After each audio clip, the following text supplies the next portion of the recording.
Magandang umaga mga ka-longshot. Nagbabalik ang inyong lingkod, Amazing Fidelis, Mr. Longshot.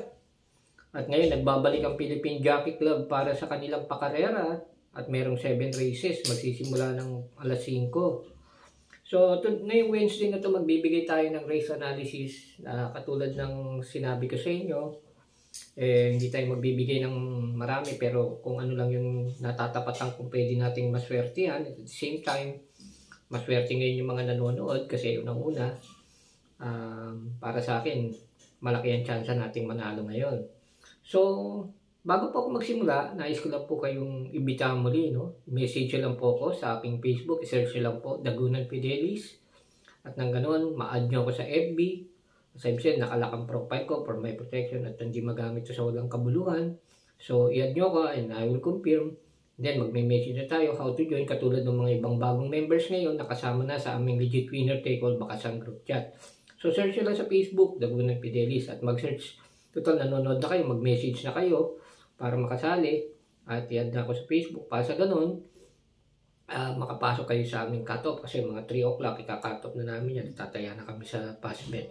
So, another good news, sabi, no? Okay na raw yung pagka-cash in, cash out ngayon sa Philippine Jockey Pass Bet and I'm hoping na talagang okay na. Pero as of this time, mga 11 o'clock AM, still working daw sila. Pero nag-announce na sila sa kanilang group page na okay na ang pagka-cash in and cash out sa sa GCash, through GCash using QRPH, and I hope maayos nila to bago bago mag-alas stress para ganun ma-accommodate na yung pagkakasin ng bets. Sa legal kami tumataya. So again, Philippine Jockey, I hope maayos nyo na. So ngayon, magbibigay na ako ng aking race analysis and at the same time, gusto ko yung palalahanan. Baka nanood kayo sa ibang tipster, no? Pinagbasihan nila yung list galing sa MetroTurf. Pero nakita ko, may mga pagkakamali, no? Sa pagnunumero, may kaibahan sa programa. So, para sa akin, ang susundin, siyempre, yung programa dahil galing sa dividendaso yan. And at the same time, yan ang final announcement para sa mga bayang karerista. So, itong aking bibigay, based yung tama yung numero nito. No? Kasi doon sa mga pinanood yung ibang tipster, palagay ko, daming sablay kasi nagkaiba nga. So ngayon, ito, latest. I hope pakinggan nyo mabuti pangalan ng kabayo sa susunod para at least makita nyo kagad kung may kaibahan dun sa programa ng galing sa MetroTurf at sa dividendaso.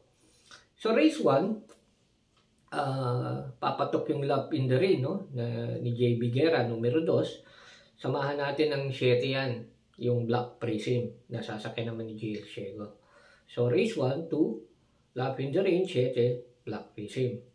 So, namumutik-tik din ang bibigay ko sa inyo dito na ibig sabihin patok. At syempre, kapag kayo nag-message sa akin sa aking Facebook, Dagunan Fidelis, makasali kayo para makuha nyo yung mga pang-long shot ko sa mga singles na bibigay ko dito. Kasi syempre, kapag yung single natin bumitaw, dapat meron tayong panalong long shot. So, race 2, palagay ko pwede sa mga nagtitipid yung single yung numero 6 na Dazzling Gab, pero yung panilat dito, mag-message kayo sa akin, Dagunan Fidelis, search sa Facebook, makasali kayo sa amin, Legit Winner Take All Bakasan Group Chat. So, si Dazzling Gab nga pala, number 6 siya sa race 2. Sa race 3, ito lang din ang bibigay ko muna sa inyo, at yung pang long shot ko, as I've said, nandyan yan sa aming Winner Take All Bakasan Group Chat, kaya mag-message kayo sa akin. Single 3, BG, MM Gonzales, and advocacy, may kasama pa pala siya, si Dodong Villaya. Si Dazzling Gab nga pala, dadalhin ni MP Laloma, no, sa race 2. So, race 4, ito, siguro battle of the two lang to. Yung numero 6 na title holder ni Joel Ciego.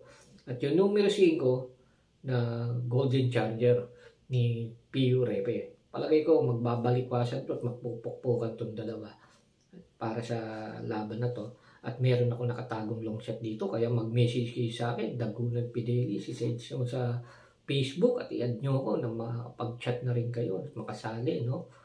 Meron akong pang long shot dito sa race 4. So, race 5, Sa mga nagtitipid, single A tuloy, Boy Wonder, Pati Dilemma, back to back, ano? Ibig sabihin, maaring may paratingan pa siya dito, no? So, si Boy Wonder, meron din akong nakaabang na pangdihado sa kanya sa aming Digit Winner Take All Bakasan group chat. Pero, siyempre, hindi ako mawawalan nito, yung 8 na Boy Wonder ni Pati Dilemma. Ngayon, sa recap, kapag kayo nag-message sa akin, na-search nyo yung Dagunon Fidelis, i-add nyo ko para at least makapag-message tayo, no? And masagot ko how to join our Legit Winner Take All Bakasan group chat. Race 6, ito may tinalo na to dati dito and back to back as I've said, dadalhin din ni Pati Dilemma si Apollo, no? Numero 3. And palagay ko, meron din akong isa pang ano dyan, ipang aabang na pwede nating kumbaga pang maging proteksyon kung sakaling magkaroon ng problema kay Apollo na dadalhin ni Pati Dilemma. So, short recap, race 1, ang binigay ko, 2, Lap in the Rain, 7, Black Prism. Race 2, Dazzling Gab. 6, race 3, BG and Advocacy 3 and 3A. Race 4, Title Holder, 6 again, at 5, Golden Charger. Race 5, number 8, Boy Wonder, Pati Dilemma Ride. Back to back with race 6, Apollo, Pati Dilemma Ride. Now we go for the penultimate, for the final race, no? As I've said, kapag bumakas kayo sa aming Digit Winner Take All Bakasan group chat, bukod sa ibabakas nyo para sa winner take all, bibigyan ko na rin kayo ng bet at itataya ko na rin kayo kasama sa ibabakas nyo yung pre-pick 5 at yung pre-last forecast race. So dito, dalawa yung nakikita kong pwedeng magpukpukan dito para sa race na to at hindi matatawaran sa akin kaso baka pareho silang malyamado, no? Si numero 6 sa Gemma Bell at yung ni CB Garganta magdadala at yung numero 5 Spellbound ni Mark Alvarez. So sa Wednesday na to, ito muna yung mga ibibigay ko sa inyo. Again, this is Amazing Fidelis, inviting you all. I-message nyo ko sa aking Facebook para makapag-chat tayo. And at the same time, like, share, and subscribe my YouTube channel. At share nyo na rin to sa ibang group chat at sa ibang Facebook group page nyo upang sa ganun makatulong din tayo sa ibang mga karirisa. Again, happy weekend, happy Wednesday racing, and message me, Dagunon Fidelis, sa Facebook, i-search lang po. Thank you.